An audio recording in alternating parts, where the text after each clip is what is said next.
O Senhor esteja convosco. Ele está no meio de nós. Proclamação do Evangelho de Jesus Cristo segundo Mateus. Glória a vós, Senhor. Naquele tempo, Pedro aproximou-se de Jesus e perguntou: Senhor, quantas vezes devo perdoar, se meu irmão pecar contra mim? Até 7 vezes?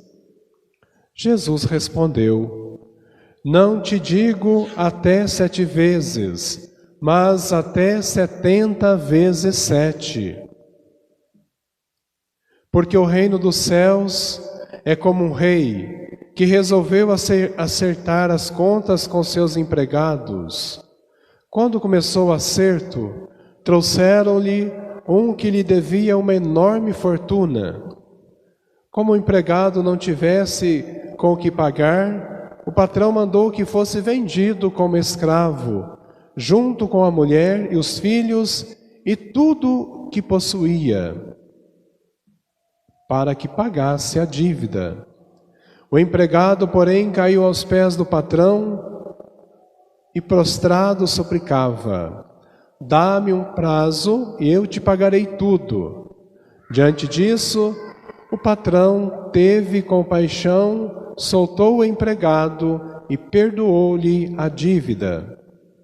Ao sair dali, aquele empregado encontrou um dos seus companheiros que lhe devia apenas 100 moedas.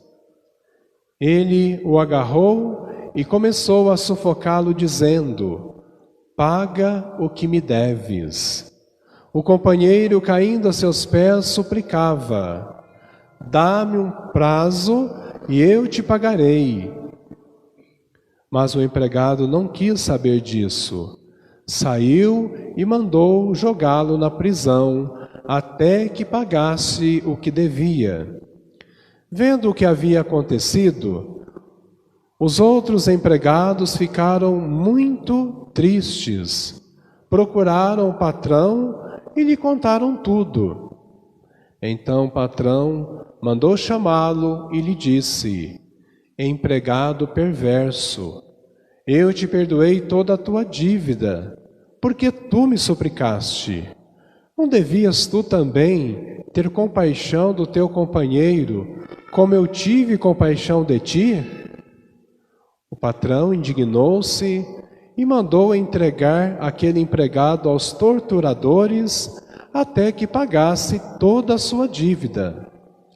E assim, é assim que meu Pai, que está nos céus, fará convosco, se cada um não perdoar de coração o seu irmão. É assim que meu Pai, que está nos céus, fará convosco, se cada um não perdoar de coração ao seu irmão. Ao terminar estes discursos, Jesus deixou a Galiléia e veio para o território da Judéia, além do Jordão. Palavra da salvação. Glória a vós, Senhor.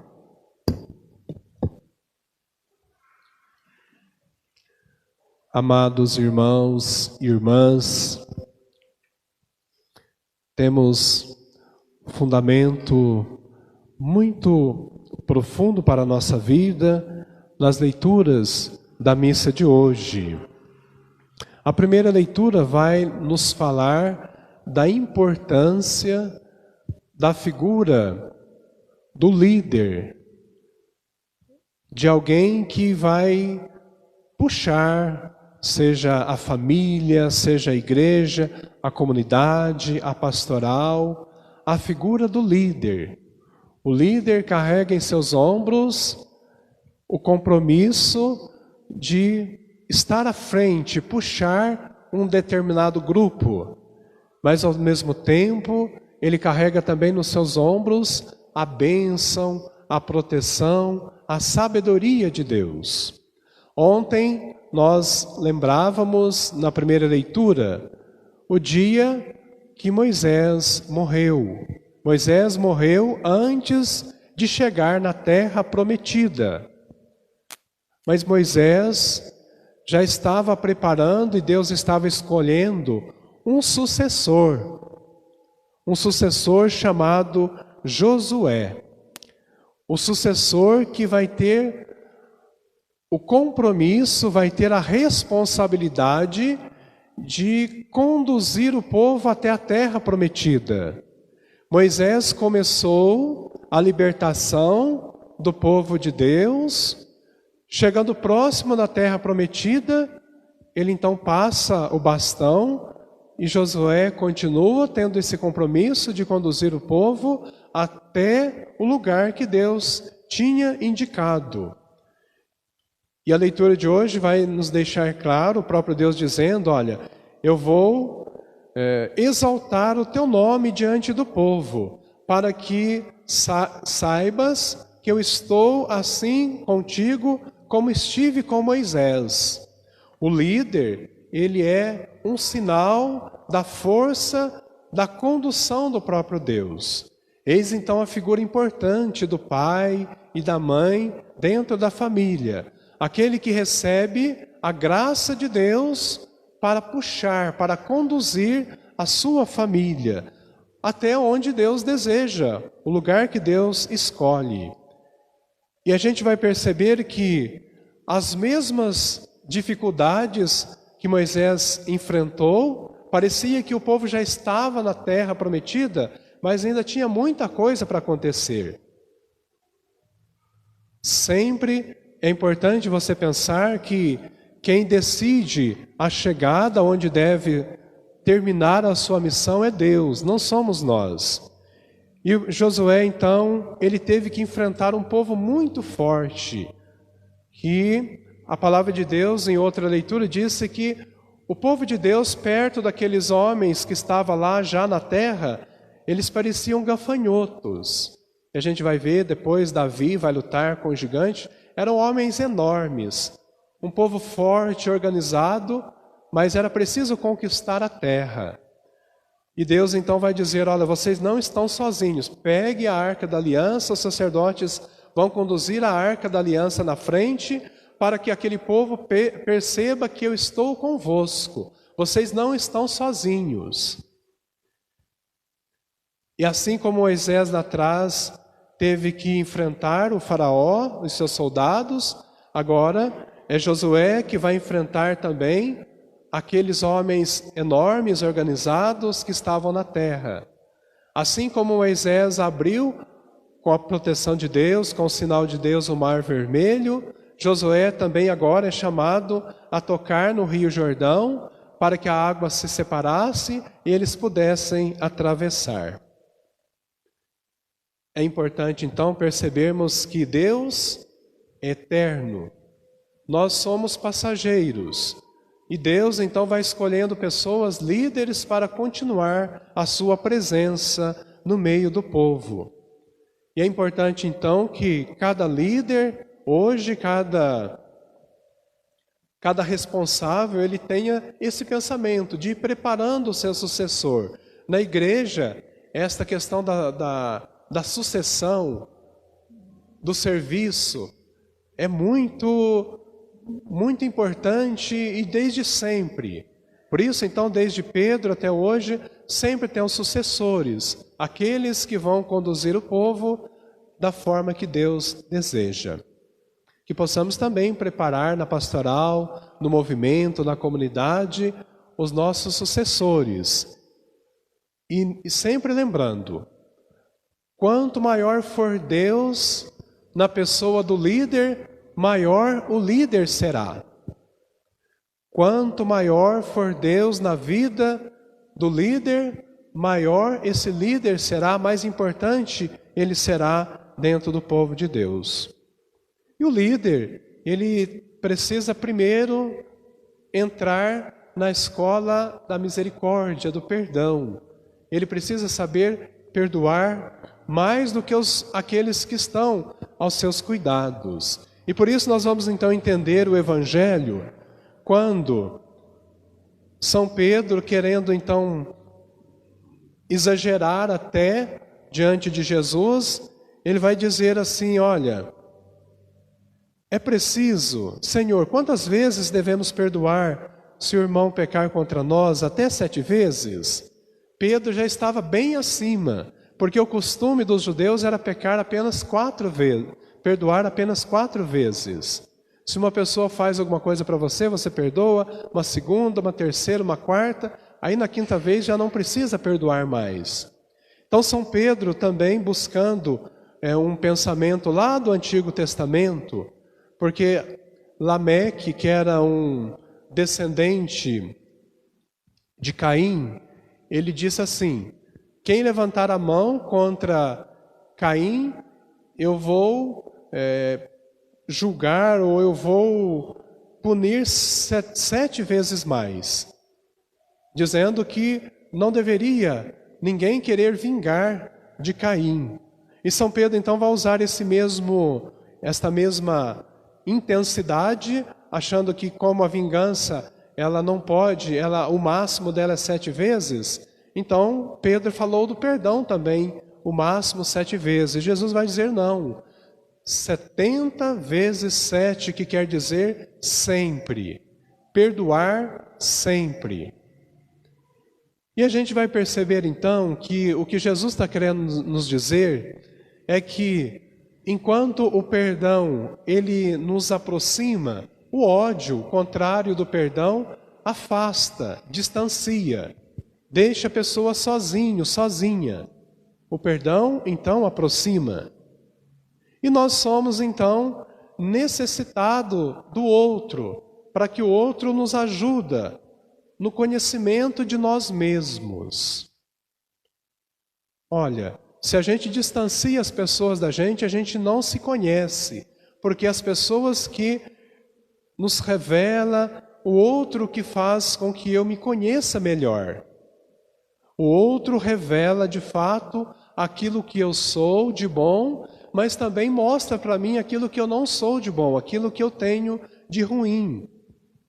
E aí a gente vai perceber que as ofensas vai acontecer quando o outro mostra para mim, ou diz para mim, na maioria das vezes, aquilo que eu não sou de bom. E eu não concordo. E eu não concordo, então começam as brigas, as desavenças. Quando o outro revela de fato quem eu sou. Porque o outro ele tem condições de revelar, de me conhecer, de mostrar quem de fato eu sou.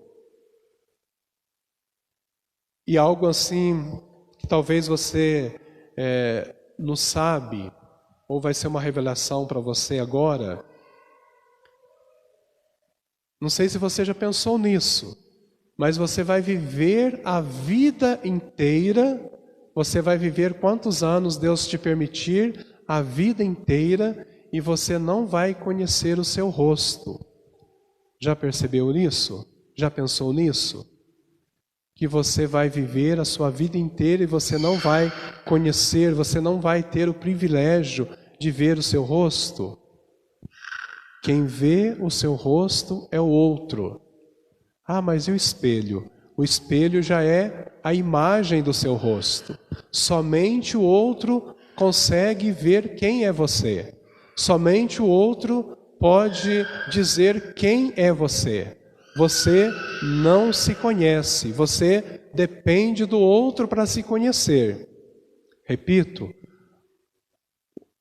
a foto, a imagem, tudo já é uma segunda expressão daquilo que você é. Mas nitidamente como é o seu rosto, somente o outro sabe.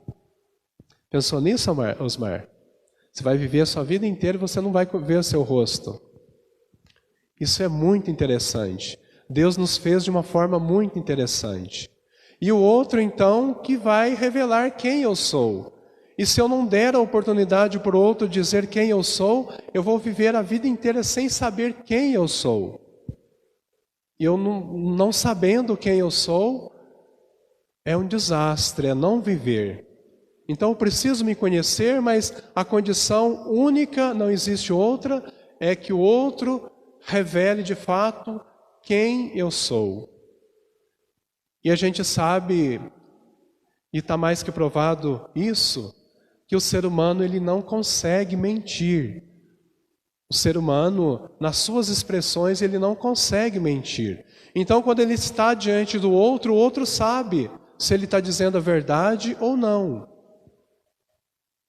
E por isso as relações assim mais supremas e que Jesus nos indicou como caminho é a amizade.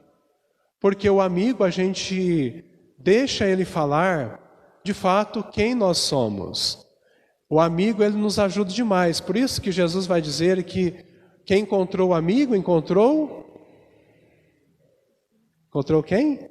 Encontrou o quê? Um tesouro. Quem encontrou o amigo, encontrou um tesouro. Você já pensou que o tesouro pode ser você mesmo? Porque se você encontrou um amigo, o amigo revela quem é você.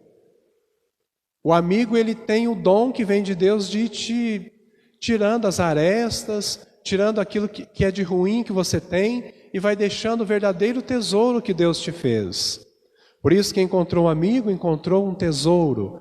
E não é muitos, a gente não consegue encontrar muitos amigos, são poucos. E os amigos verdadeiros são aqueles que a gente mais, às vezes, discute, porque eles, de fato, têm coragem de dizer para nós aquilo que nós não devemos ser, aquilo que nos atrapalha. Eu lembro que eu tenho, todo mundo sabe, né, eu tenho um grande amigo, que é o Padre Odair, que nós entramos juntos no seminário. A gente sempre tinha uma amizade muito grande no seminário, mas foi lá na missão, no Marajó, que de fato nós fomos entender que de fato o que era amizade. Porque ele me dizia algo que eu não tinha escutado ainda. Ele me revelava algo sobre mim que eu ainda não sabia. E ao mesmo tempo eu falava coisas para ele que às vezes ele queria até brigar comigo. Mas é assim, a amizade ela vai construindo dessa forma, através de um revelando quem é o outro. E por isso então nós precisamos ter amigos, para que os amigos contem para nós aquilo que nós temos de ruim, para que a gente possa mudar, e que o amigo também conte para nós aquilo que nós temos de bom, para que a gente consiga sentir alegria, firmeza na caminhada.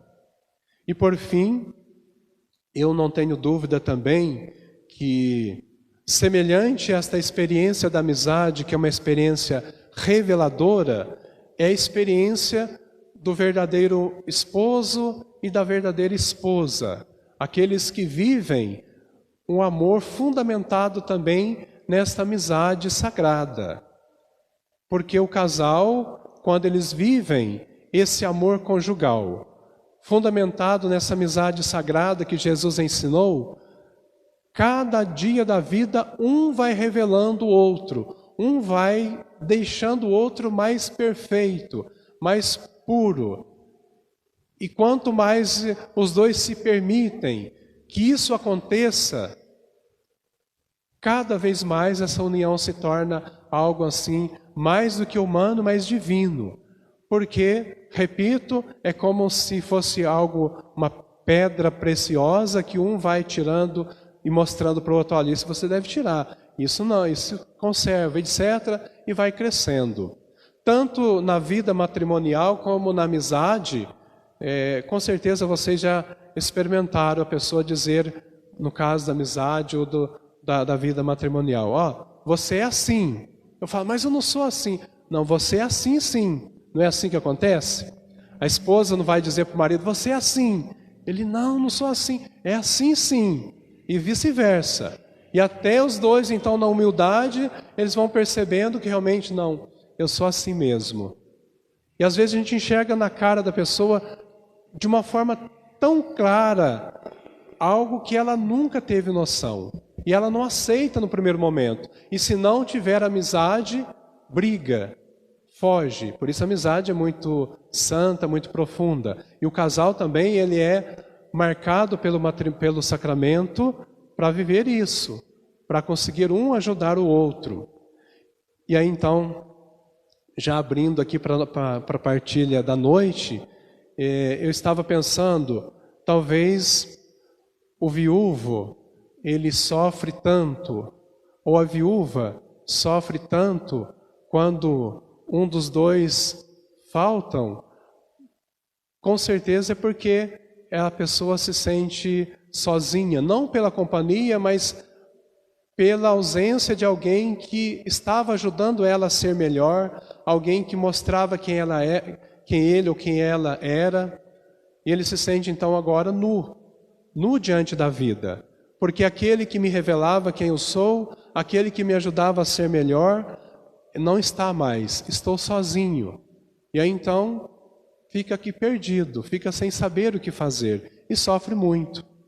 Não sei se eu estou errado, mas nós vamos ouvir agora então um pouco aí da experiência de alguém que viveu isso na fé e também na experiência de vida.